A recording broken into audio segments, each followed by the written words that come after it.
మీ business ఏదైనా మీ ఊర్లో promotion చేయాలంటే అది సుమన్ టీవీతోనే సాధ్యం. ఇప్పుడే సంప్రదించండి. నూతన ఆర్టీసీ బస్సులు లాంచింగ్ చేస్తున్న సందర్భంగా చీఫ్ గెస్ట్ గా విచ్చేసిన గౌరవ డిప్యూటీ సీఎం పట్టి విక్రమార్ గారు, గౌరవ మంత్రివర్యులు, ఆయన మంత్రి అయిన కానీ పొద్దున్న లేస్తే ఆర్టీసీ ఎమ్మడే పడ్డాడు మా పొన్నం ప్రభాకర్ అన్న గారు.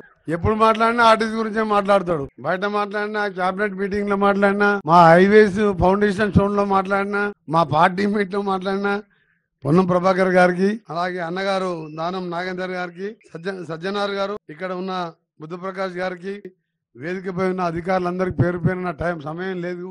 మాకు ఒక సబ్ కమిటీ మీటింగ్ ఉంది. ఈ రోజే క్యాబినెట్ మీటింగ్ కూడా ఉన్నది కాబట్టి ఆర్టీసీ లోని కార్మిక సోదరులందరూ కూడా చేతులెత్తి నమస్కరిస్తూ ఇలా ఆర్టీసీ పుణ్యాన ఎంతో సురక్షితమైన వారి స్థావరాలకు చేరుస్తూ ఎన్నో లక్షల మందిని, ప్రైవేట్ బస్సులు చూస్తే ఒక్కోసారి యాక్సిడెంట్ అయితే 30-40 మంది చనిపోయే ప్రమాదం, కానీ ఆర్టీసీ బస్సులో యాక్సిడెంట్ తక్కువగా ఉంటాయి. డ్రైవర్లు కూడా సమయ స్ఫూర్తితో మీ హైవేలో పోయినప్పుడు చూస్తే ఒక సిస్టమేటిక్ గా నడుపుతారు. అలాంటి టీఎస్ఆర్టీసీ ఈ రోజు మా ప్రభుత్వం వచ్చిన తర్వాత బలోపేతం చేస్తూ ఇంకా మా ఉచితంగా మహిళలకు ఇవ్వడమే కాదు, ఇంకా ఎక్కువ ఆర్టీసీ బస్సెస్ కూడా తీసుకొచ్చి గ్రామాలలో ఇప్పటికి వెళ్ళినప్పుడు బస్సెస్ తీసేసి స్కూల్ పిల్లలకు ఇబ్బంది అవుతుందని చెప్పి చాలా ఇబ్బందులు పడుతున్నారు. మరి ఆర్టీసీ మినిస్టర్ గారు పొన్నం ప్రభాకర్ గారు ఒకటి మహిళలతో పాటు ఆర్టీసీ గ్రామాలలో రోడ్లు లేవని చెప్పి ఆర్టీసీ బస్సులు బంద్ చేసిండ్రు. ఆటో వాళ్ళు కూడా ఈ మధ్యలో ఎక్కువ నడవలేక స్కూల్ పిల్లలకు ఇబ్బంది అవుతుంది. సజ్జనార్ గారు, ఆర్టీసీ మినిస్టర్ గారు, ఇంకా వారి సిబ్బంది కూడా బస్సెస్ పెంచి గ్రామీణ ప్రాంతాలలో రోడ్లు కూడా గత 3 మాసాల్లోనే దాదాపు 1500 కోట్ల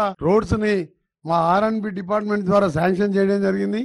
నిన్ననే సెంట్రల్ రోడ్ ఫండ్ ద్వారా కూడా గడిగడి గారితో ఒక 855 కోట్ల రూరల్ రోడ్స్ కూడా శాంక్షన్ చేయించుకున్నాం. బస్సెస్ తీసేసి స్కూల్ పిల్లలకు ఇబ్బంది అవుతుందని చెప్పి చాలా ఇబ్బందులు పడుతున్నారు. మరి ఆర్టీసీ మినిస్టర్ గారు పొన్నం ప్రభాకర్ గారు ఒకటి మహిళలతో పాటు ఆర్టీసీ గ్రామాలలో రోడ్లు లేవని చెప్పి ఆర్టీసీ బస్సులు బంద్ చేసిండ్రు. ఆటో వాళ్ళు కూడా ఈ మధ్యలో ఎక్కువ నడవలేక స్కూల్ పిల్లలకు ఇబ్బంది అవుతుంది. సజ్జనార్ గారు, ఆర్టీసీ మినిస్టర్ గారు, ఇంకా వారి సిబ్బంది కూడా బస్సెస్ పెంచి గ్రామీణ ప్రాంతాలలో రోడ్లు కూడా గత 3 మాసాల్లోనే దాదాపు 1500 కోట్ల రోడ్స్ ని మా ఆర్ఎండ్బి డిపార్ట్మెంట్ ద్వారా శాంక్షన్ చేయడం జరిగింది.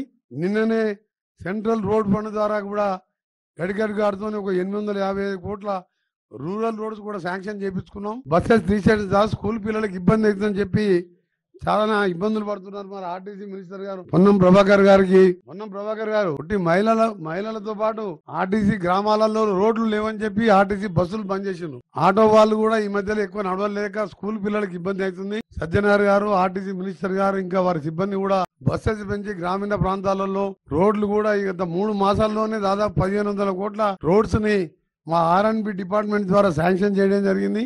నిన్ననే సెంట్రల్ రోడ్ ఫండ్ ద్వారా కూడా గడిగడి గారితో ఒక 855 కోట్ల రూరల్ రోడ్స్ కూడా శాంక్షన్ చేయించుకున్నాం. అందుకనే బస్సెస్ కూడా పెంచుకుంటూ ఇంకా ప్రజలకు సేవ చేసి దేశంలోనే మన తెలంగాణ ఆర్టీసీ సంస్థ మంచి పెద్ద తీసుకోవాలని మీ ఆర్టీసీ సంస్థలకు సంబంధించిన సమస్యల గురించి